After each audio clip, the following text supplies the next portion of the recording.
বাচ্চা লাগে নাকি? কি লাগে?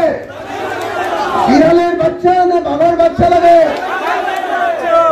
5 বছর নয়, 10 বছর নয়, 1 বছর জেলত রাখিলে অখিল গগৈকে কেউ বন্দী করে। সোনার বিধায়ক করিমউদ্দিন বড়ভূয়াকে বিজেপির প্রথম সারির দালাল বলে উল্লেখ করলেন রাইজোর দলের সভাপতি বিধায়ক অখিল গগৈ। আজ হাফিজ চৌধুরীয়ে সমগ্র অসমৰ মানুহৰ কাৰণে মাত পাতে। তেওঁ অসমৰ এজন শ্ৰেষ্ঠ বুদ্ধিজীৱী। তেওঁ অসমীয়া মানুহৰ যিকোনো বিপদ আপদত থকা মানুহ। কিন্তু আজি বিজেপিৰ যিজন কেণ্ডিডেট উঠিছে তেওঁ কোনোদিন অসমৰ ৰাইজৰ কাৰণে কিবা কাম কৰা বুলি অসমৰ কোনো মানুহে নাজানে। ইয়াৰ পাছত যদি আপোনালোকে বৰাক উপত্যকাৰ পৰা কৰিমগঞ্জৰ পৰা হাফিজ ৰছিদ আহমেদ চৌধুৰীক যদি জিকাই নপঠিয়ায় তেতিয়াহ'লে এইটো হ'ব ঐতিহাসিক ভুল। অখিল গগৈ বলেন, দালাল নয়, নেতা নির্বাচন করতে হাফিজ রশিদকে ভোট দিন। বরাক রত্ন ময়নুল হক চৌধুরীর উত্তরসূরি হবেন হাফিজ রশিদ। যদি নতুন এজন ময়নুল হক চৌধুরীক লাগে তেতিয়াহ'লে আপোনালোকে হাফিজ ৰছিদ আহমেদ চৌধুৰীক ভোট দিয়ক।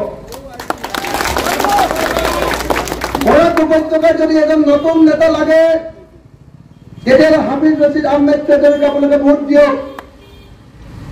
আৰ বৰাক উপত্যকাৰ পৰা যদি চামচা লাগে, চামচা দালাল যদি লাগে তেতিয়াহ'লে আপোনালোকে এআইডিএফকে নিজক ভোট দিয়ক। যে মামা চাচার ভোট লাগে না বলে তাচ্ছিল্য করেছিলেন, এখন তাদের দুয়ারে কেন? রাতাবাড়ি বিধায়ক বুলডোজার পাঠানো হুমকি দিচ্ছে। ভোটের দিন বিজেপির উপর বুলডোজার চালিয়ে দিন। দক্ষিণ করিমগঞ্জের বিধায়ক দল ও জাতির সঙ্গে গাদ্দারি করেছে, আর গাদ্দাররা কারো আপন হয় না। পূর্বতন দক্ষিণ করিমগঞ্জের বাজারঘাট বাজারে দাঁড়িয়ে এভাবেই হুঙ্কার ছুড়লেন রাইজোর দলের সভাপতি বিধায়ক অখিল গগৈ। কেইদিন মানৰ আগলৈকে যি মুছলমান মানুহৰ এটাও ভোট মুখ নালাগে বুলি কৈছিলে নে নাই? যি মুছলমানক দেশৰ শত্ৰু ৰূপে দেখুৱাবৰ কাৰণে চেষ্টা কৰিছে দেখুৱাইছে নে নাই? যি সংখ্যালঘু মানুহক পুলিচে ধৰিলেই ভৰিত গুলিয়াই দিয়াৰ ব্যৱস্থা কৰিছিলে নে নাই? যি সংখ্যালঘু মানুহে কৰবাত যদি ঘৰ বনাই আছে লগে লগে চৰকাৰী মাটিত যদি থাকে তেতিয়াহ'লে লগে লগে উচ্ছেদ কৰিছিলে। যি সংখ্যালঘু মানুহৰ এফালৰ পৰা মাদ্ৰাছা ভাঙি শেষ কৰিছিলে এতিয়া তেওঁলোকক সেই সংখ্যালঘু মানুহৰ ভোট লাগে। আৰু এতিয়াও কিছুমান সংখ্যালঘু মানুহে এই বিজেপি আৰু RSSৰ পাৰ্টি দিয়া আন্দোলন এতিয়াও ভৰি দিছে। অখিল গগৈ বলেন, ময়নুল হক চৌধুরীর পর বরাক উপত্যকার জনগণের কাছে এই প্রথম সুযোগ এসেছে নেতা নির্বাচনের। সোনার বিধায়ক করিমউদ্দিন বড়ভূয়া সাজোর মতো হাজার দালালের চাইতে একজন হাফিজ রশিদ জাতির জন্য যথেষ্ট। যদি সঁচাকে বাঘৰ বাচ্চা পঠিয়াব খুজিছে সংসদৰে, সঁচাকৈ যদি ইংৰাজী হিন্দীত সলসলীয়াকৈ দিল্লীতকৈ কথা ক'ব পৰা মানুহ বিচাৰিছে, অসমৰ পক্ষত কথা ক'ব পৰা মানুহ বিচাৰিছে, সংখ্যালঘু মানুহৰ পক্ষত, ন্যায়ৰ পক্ষত, সংবিধান ৰক্ষা কৰাৰ পক্ষত কথা ক'ব পৰা মানুহ বিচাৰিছে, তেতিয়াহ'লে গুৱাহাটী হাইকোৰ্টৰ designated senior advocate Hafiz Rashid চৌধুৰীক আপোনালোকে ভোট দিয়ক। করিমউদ্দিন না এআইইউডিএফ এর, না সংখ্যালঘুদের, না বরাক উপত্যকার জনগণের আপনজন। তিনি বিজেপির প্রথম সারির দালাল বলে অখিল গগৈ উল্লেখ করেছেন। সংখ্যালঘুদের প্রতি আহ্বান জানিয়ে অখিল বলেন, আপনারা কোনো অবস্থাতেই ভোট বিভাজন করবেন না। শুধুমাত্র ভোট বিভাজন করে বিজেপির প্রার্থীকে জয়ী করতে করিমউদ্দিন বড়ভূয়া সাজু মুখ্যমন্ত্রী পরামর্শে এআইইউডিএফ দলের প্রার্থীর মনোনয়ন দিয়েছেন বলে উল্লেখ করেন। এবার যেতিয়া ৰাজ্যসভাৰ নিৰ্বাচন হৈছিল, ৰাজ্যসভাৰ নিৰ্বাচনত গৈ মই ইয়াতে বহি আছো, মোৰ কাষৰ চিটত গৈ তেওঁ বহিছে আৰু বহি তেওঁ মোক ৰিকুৱেষ্ট কৰিছে, অখিল ভাই তুমি বিজেপিক ৰাজ্যসভাত ভোটটো দিবা। কি কৰে আপুনি? আপুনি এআইডিএফ দলৰ মানুহ, আপুনি মোক বিজেপি ভোট দিবলৈ ক'ব লাগিছে। মই ধমকি লগালে উঠক বুলি ক'লো, সি উঠি গুচি গৈছে, চিটৰ পৰা গুচি গৈছে। এইজনে কল কৰিমউদ্দিন বড়ভূয়া, এইজনে কল বৰাক উপত্যকাৰ এআইডিএফৰ নেতা, যিজনে মুছলমান ৰাইজৰ কাৰণে নহয়, সংখ্যালঘু ৰাইজৰ কাৰণে নহয়, নিজৰ দল এআইডিএফৰ কাৰণে নহয়, বিজেপিৰ কাৰণে কাম কৰে, RSSৰ কাৰণে কাম কৰে। ৰাজ্যসভাত তেওঁলোকে ভোট দিছে বিজেপি, ৰাষ্ট্ৰপতি নিৰ্বাচনত তেওঁলোকে ভোট দিছে বিজেপি। মোৰ সন্মুখতে এই ঘটনা ঘটিছে। মোক নিজে তেওঁ আহি ৰিকুৱেষ্ট কৰিছে যে অখিল ভাই তুমি বিজেপিক ভোট দিয়া। মই কৈছো মোৰ ওচৰৰ পৰা অল্প পাব, নহলে কথা বেয়া হ'ব। আৰু মোৰতো খং আপোনালোকে জানে কেনেকুৱা খং আছে মোৰ, লগে লগে ঘৰতে উঠি গুচি গৈছে। তিনি দক্ষিণ করিমগঞ্জের বিধায়ক সিদ্দিক আহমদকেও এক হাত নিয়ে বলেন শুধুমাত্র নিজের অবৈধ সম্পত্তিকে নাকি বাঁচাতে সিদ্দিক নিজের দল ও জাতির সঙ্গে বিশ্বাসঘাতকতা করেছেন। আর যারা নিজের জাতির হয় না তারা কখনোই কারোর হয় না। আপনাদের এই সমষ্টির এমএলএ নাম কি? সিদ্দিক আহমেদের ইতিমধ্যে সারেন্ডার করেছে। নিজের সম্পত্তি বাঁচাবার কারণে নিজের সম্পত্তি বাঁচাবার কারণে আজি আপনাদের এমএলএ সারেন্ডার করেছে বিজেপির উপর। করেছেন নাই? করেছেন নাই? করেছেন নাই? যে সারেন্ডার করেছে তাকে কেউ পৃথিবীতে বিশ্বাস করি। যে নিজের সম্পত্তির কারণে, নিজের ঘরের কারণে, নিজের স্বার্থের কারণে যেতিয়া কি জাতি কেরিগুচি কৰিছে, ধৰ্ম কেৰিগুচি কৰিছে আৰু মানুহক কেৰিগুচি কৰিছে, তাক কেতিয়াও বিশ্বাস নকৰিব, তাক কেতিয়াও বিশ্বাস নকৰিব। বিধায়ক অখিল গগৈ বলেন বিজেপির আমলে দ্রব্যমূল্য বৃদ্ধি সহ যে কোনো বিষয় আন্দোলন করে তুললে দেশদ্রোহী মামলা লাগিয়ে গ্রেপ্তার করা হয়। বিগত 5 বছরের মধ্যে 3 বছর তিনি জেলে ছিলেন। কোন অবস্থাতেই তাকে দমাতে পারবে না বিজেপি। জীবনের শেষ দিন পর্যন্ত তিনি অন্যায়ের বিরুদ্ধে লড়াই চালিয়ে যাবেন বলে মন্তব্য করলেন অখিল গগৈ। গুৱাহাটীত মুখ্যমন্ত্ৰীয়ে কৈ আছে যে বৰাকৰ মুছলমান মানুহে আমাক ভোট দিব। কেইদিনমানৰ আগলৈকে যি মুছলমান মানুহৰ এটাও ভোট মোক নালাগে বুলি কৈছিলে, কৈছিলে নে নাই? কৈছিলে নে নাই? যি মুছলমানক দেশৰ শত্ৰুৰূপে দেখুৱাবৰ কাৰণে চেষ্টা কৰিছে, দেখুৱাইছে নে নাই? যি সংখ্যালঘু মানুহক পুলিচে ধৰিলেই ভৰিত গুলিয়াই দিয়াৰ ব্যৱস্থা কৰিছিলে, কৰিছিলে নাই? যি সংখ্যালঘু মানুহে কৰবাত যদি ঘৰ বনাই আছে লগে লগে চৰকাৰী মাটিত যদি থাকে তেতিয়াহ'লে লগে লগে উচ্ছেদ কৰিছিলে। যি সংখ্যালঘু মানুহৰ এফালৰ পৰা মাদ্ৰাছা বাহিনী শেষ কৰিছিলে, এতিয়া তেওঁলোকক সেই সংখ্যালঘু মানুহৰ ভোট লাগে। আৰু এতিয়াও কিছুমান সংখ্যালঘু মানুহে এই বিজেপি আৰু RSSৰ পাতি দিয়া আন্দোলন এতিয়াও ভৰি দিছে। মই সেইকাৰণে আপোনালোকক ক'বলৈ আহিছো, আপোনালোকৰ ভোট যাতে কোনো পৰ্যায়ত বিভাজন নহয়। সকলো সংখ্যালঘু মানুহৰ ভোট এটা ঠাইত পৰিব লাগিব। সেইটো ঠাই হ'ল ইণ্ডিয়া মৰ্চা। অসমৰ সকলো গণতান্ত্ৰিক মানুহৰ ভোট এটা ঠাইত পৰিব লাগিব। তেওঁ হিন্দুৱে হওক, তেওঁ মুছলমানে হওক, তেওঁ খ্ৰীষ্টানে হওক, তেওঁ শিখে হওক, সেইটো হ'ল ইণ্ডিয়া মৰ্চা। যদি দেশ বচাব লাগে, যদি মূল্যবৃদ্ধিৰ মাৰ খাব নালাগে, তেতিয়াহ'লে আপোনালোকে একেলগতে ইণ্ডিয়া মৰ্চাক ভোটদান কৰিবৰ কাৰণে তেওঁলোকে ওলাই আহিব লাগিব। আজি বস্তুৰ দাম চাওক।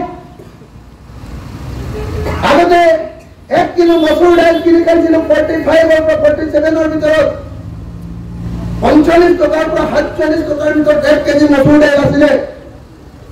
এতিয়া 1 কিলো মচুৰ দাইলৰ দাম 110 টকালৈ বৃদ্ধি পালে।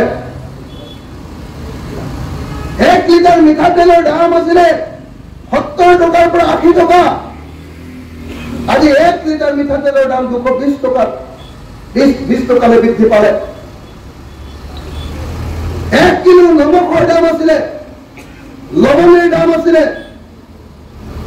3 টকা, আৰু এখন 1 কিলো লৱণৰ দাম 30 টকা, 20 টকা থেকে 30 টকা। কিন্তু আপুনি এই মূল্য বৃদ্ধিৰ বিৰুদ্ধে ক'ব নোৱাৰে। মূল্য বৃদ্ধিৰ বিৰুদ্ধে যদি কয় তেতিয়াহ'লে ক'ব যে এওঁ হিন্দু বিৰোধী। মূল্য বৃদ্ধিৰ বিৰুদ্ধে যদি মাতে তেতিয়াহ'লে ক'ব যে তেওঁ ৰাষ্ট্ৰদ্ৰোহী। তেতিয়াহ'লে তেওঁক মোৰ নিচিনাকে 5 বছৰ হাতৰৰ ভিতৰত 3 বছৰ তেওঁলোকে জেলত থাকে। কিন্তু এটা কথা খাটাং, 5 বছৰ নহয়, 10 বছৰ নহয়, 100 বছৰ জেলত ৰাখিলেও অখিল গগৈ কেতিয়াও তেওঁলোকে বন্ধ কৰিব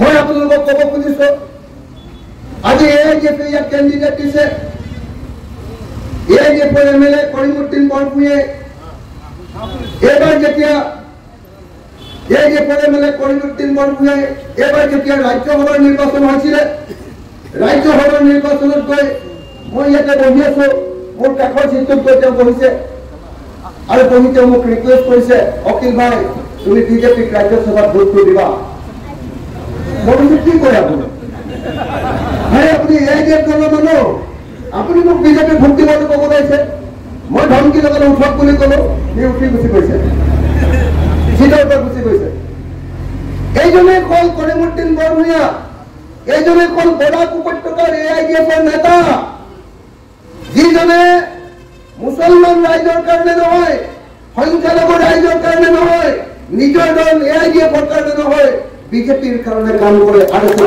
কাৰণে কাম কৰে ৰাজ্যসভাত তেওঁলোকে ভোট দিছে বিজেপি ৰাষ্ট্ৰপতি নিৰ্বাচনত তেওঁলোকে ভোট দিছে বিজেপি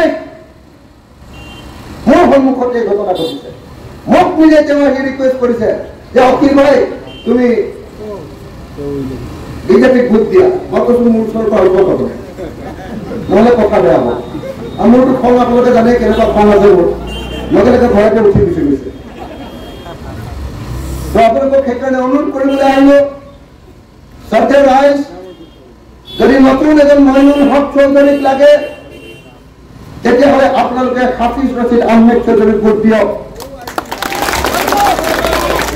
বৰাক উপত্যকাত যদি এজন নতুন নেতা লাগে তেতিয়াহ'লে হাফিজ ৰছিদ আহমেদ চৌধুৰীক আপোনালোকে ভোট দিয়ক আৰু বৰাক উপত্যকাৰ পৰা যদি চামচা লাগে চামচা দালাল নলী লাগে তেতিয়াহ'লে আপোনালোকে AIDFৰ কেণ্ডিডেটক ভোট দিয়ক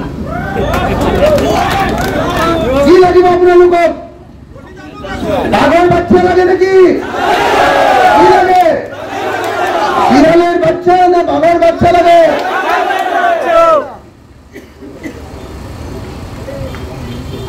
মই আপোনালোকক ক'ব খুজিছো যদি সঁচাকে বাঘৰ বাচ্চা পঠিয়াব খুজিছে সংসদৰে সঁচাকৈ যদি ইংৰাজী হিন্দীত সংসদীয়াকৈ দিল্লীত গৈ কথা ক'ব পৰা মানুহ বিচাৰিছে অসমৰ পক্ষত কথা ক'ব পৰা মানুহ বিচাৰিছে সংখ্যালঘু মানুহৰ পক্ষত ন্যায়ৰ পক্ষত সংবিধান ৰক্ষা কৰাৰ পক্ষত কথা ক'ব পৰা মানুহ বিচাৰিছে তেতিয়াহ'লে গুৱাহাটী হাইকোৰ্টৰ designated senior advocate Hafiz Rashid চৌধুৰীক আপোনালোকে ভোট দিয়ক আজি বৰাক উপত্যকাৰ পৰা যিমানবিলাক সংখ্যালঘু ৰাইজক আপোনালোকে জিকাই পঠিয়াইছে MLA হিচাপে কৰিমুদ্দিন বৰভূঞাই যেনেকৈ আত্মসমৰ্পণ কৰিছে আপোনালোকৰ এই সমষ্টিৰ MLA নাম কি সিদ্ধে কামদেৱ ইতিমধ্যে সাৰেন্ডাৰ কৰিছে নিজৰ সম্পত্তি বচাবৰ কাৰণে নিজৰ সম্পত্তি বচাবৰ কাৰণে আজি আপোনালোকৰ MLA সাৰেন্ডাৰ কৰিছে বিজেপিৰ ওপৰত কৰিছে নাই কৰিছে নাই কৰিছে নাই উজনি অসমৰ খিলঞ্জীয়া মানুহবিলাকে জিকাবৰ কাৰণে সিদ্ধান্ত লয়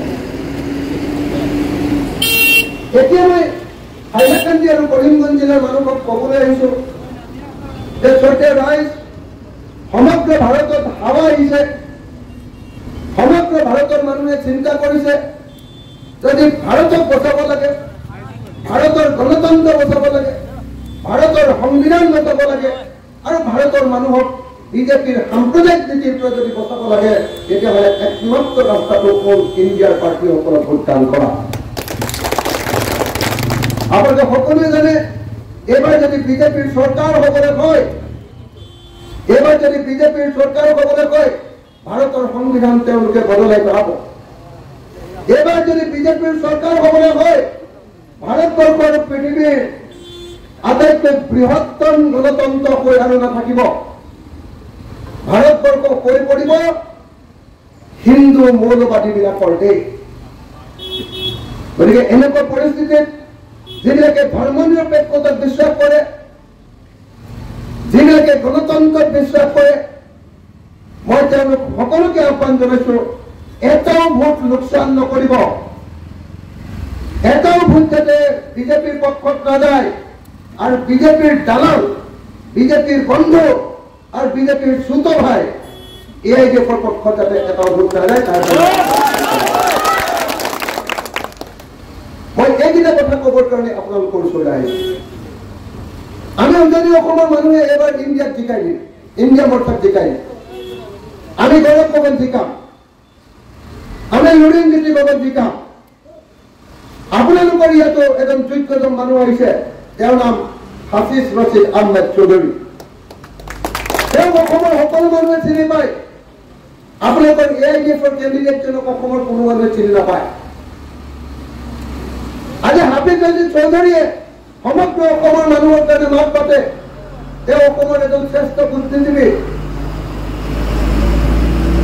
তেওঁ অসমীয়া মানুহৰ যিকোনো বিপদ আপদত থকা মানুহ কিন্তু আজি বিজেপিৰ যিজন কেণ্ডিডেট উঠিছে তেওঁ কোনোদিন অসমৰ ৰাইজৰ কাৰণে কিবা কাম কৰা বুলি অসমৰ কোনো মানুহে নাজানে ইয়াৰ পাছত যদি আপোনালোকে বৰাক উপত্যকাৰ পৰা কৰিমগঞ্জৰ পৰা হাফিজ ৰছিদ আহমেদ চৌধুৰীক যদি জিকাই নপঠিয়ায় তেতিয়াহ'লে এইটো হ'ব ঐতিহাসিক ভুল সেইকাৰণে মই আপোনালোকৰ ওচৰলৈ আহিলো আজি বহু কেইখন মিটিং আছে ইয়াৰ পাছত আৰু 5খন মিটিং আছে গতিকে বেছি দীঘলীয়া কৰিব নোৱাৰো চমুকে আপোনালোকক অনুৰোধ জনাবলৈ আহিলো শ্ৰদ্ধেয় ৰাইজ দেশক বচাবৰ কাৰণে দেশৰ সংবিধান বচাবৰ কাৰণে দেশৰ হিন্দু মুছলমানৰ ইউনিটিৰ কাৰণে একেলগতে থাকিবৰ কাৰণে বিজেপিক পৰাভূত কৰাটো আমাৰ কাৰণে অপৰিহাৰ্য হৈ পৰিছে বিজেপিক যদি আমি পৰাভূত কৰিব নোৱাৰো বিজেপিক যদি হলাব নোৱাৰো তেতিয়াহ'লে আমাৰ দেশৰ সকলো বস্তু বিক্ৰী কৰি আছে শেষ কৰি দিয়ে আমাৰ ৰেল আলি বিক্ৰী কৰি আছে আমাৰ ট্ৰেইন ষ্টেচন বিক্ৰী কৰি আছে আমাৰ ট্ৰেইন বিলাক ৰেল গাড়ীবিলাক বিক্ৰী কৰি আছে আমাৰ এয়াৰপোৰ্ট গুৱাহাটী এয়াৰপোৰ্টত আদানীক বিক্ৰী কৰিছিলে যাৰ ফলস্বৰূপে এতিয়া গুৱাহাটীলৈ অহা যিকোনো বা গুৱাহাটীৰ পৰা যিকোনো ফ্লাইটত এতিয়া বিমানত এতিয়া ভাড়া বৃদ্ধি পালে আমাৰ অসমৰ গোটেই তেল খাদ্যবিলাক বিক্ৰী কৰি দি আছে সমগ্ৰ ভাৰতৰ কয়লা ক্ষেত্ৰবিলাক বিক্ৰী কৰি দি আছে সমগ্ৰ ভাৰতৰ যিমানবিলাক পাব্লিক ইণ্ডাষ্ট্ৰী আছে এফালৰ পৰা বিক্ৰী কৰি গৈ আছে বিজেপি হ'ল আমাৰ দেশক বিক্ৰী কৰা চৰকাৰ পুঁজিপতিৰ হাতত কৰ্পৰেটৰ হাতত ধনী মানুহৰ হাতত দেশ বিক্ৰী কৰা দলটোৰ নাম হ'ল বিজেপি আৰু RSS বাহিৰে তেওঁলোকে দেখুৱাই যে নহয় আমি হিন্দু ৰাষ্ট্ৰ প্ৰতিষ্ঠা কৰিব লাগে কিন্তু ভিতৰি তেওঁলোকে দেশৰ সকলো বজাৰ আৰু সকলো সম্পদ কোম্পানী আৰু কৰ্পৰেট আদানী আৰু আম্বানী আৰু এনেকুৱা কৰ্পৰেট বিলাকৰ হাতত পুঁজিপতি বিলাকৰ হাতত তুলিছে আজি পুঁজিপতি বিলাকৰ হাতত গোটেই বজাৰখন দি দিয়াৰ কাৰণে আপোনালোকে দেখিছে যে সকলো বস্তুৰ দ্ৰব্য মূল্য বৃদ্ধি পাইছে আজি এটা LPG গেছ চিলিণ্ডাৰৰ দাম মনমোহন সিঙৰ দিনত আছিলে 410 টকা নৰেন্দ্ৰ মোদীয়ে সেই LPG এটাৰ দাম কৰি পেলালে 1152 টকা 1152 rupees 1152 টকা কিন্তু বস্তুৰ মূল্য বৃদ্ধিৰ বিৰুদ্ধে আপুনি আন্দোলন কৰিব নোৱাৰে আন্দোলন কৰিলে মোৰ নিচিনাকে জেলত ভৰাই থৈ দিয়ে আন্দোলন কৰিলে কেতিয়াবা NSA লগাই নেশ্যনেল সিকিউৰিটি এক্ট আন্দোলন কৰিলে কেতিয়াবা NIA লগাই কেতিয়াবা CBI লগাই কেতিয়াবা ED লগাই নহলে বা অসম পুলিচ লগাই আৰু এনেকৈ তেওঁলোকে জেলত ভৰাই থৈ দিয়ে বিজেপি চৰকাৰৰ শাসনকালত 5টা বছৰৰ ভিতৰত 3 বছৰ মোক জেলত ৰাখিছিলে আপোনালোকে নিশ্চয় সকলোৱে জানে 5 বছৰৰ ভিতৰত 3 বছৰ জেলত ৰাখিছিলে কিন্তু জেলৰ পৰা ওলাই জেলৰ পৰা মোক ইলেকশ্যনত মানুহে ভোট দিছিলে জেলত থাকোঁতে মোক ইলেকশ্যনত ভোট দিছিলে আপোনালোকে মোক শিক্ষাৰ মানে যেতিয়া ভোট দিছিলে মোক তেতিয়া দেখা নাছিল মই তেতিয়া জেলত আছো জেলত থাকোঁতে মোক ভোট দিছিলে আৰু জেলৰ পৰা ওলাই গৈ যেতিয়া মই সংসদৰে বিধানসভাত উপস্থিত হলো তেতিয়া হিমন্ত বিশ্ব শৰ্মাৰ প্ৰত্যেক দিনে বুকু কঁপাই দিবৰ কাৰণে সদায় সাজু হৈ আছিল। আজি অসমৰ বিধানসভাখন আপোনালোকে লক্ষ্য কৰক 126 জন বিধায়ক আছে, কিন্তু হিমন্ত বিশ্ব শৰ্মাক কঁপাই দিয়া একমাত্ৰ বিধায়কজনে হ'ল ৰাইজৰ দলৰ বিধায়কজন। সংবাদ এই পৰ্যন্তই, ফিৰছি পৰবৰ্তী অন্যান্য আপডেট নিয়ে। ধন্যবাদ।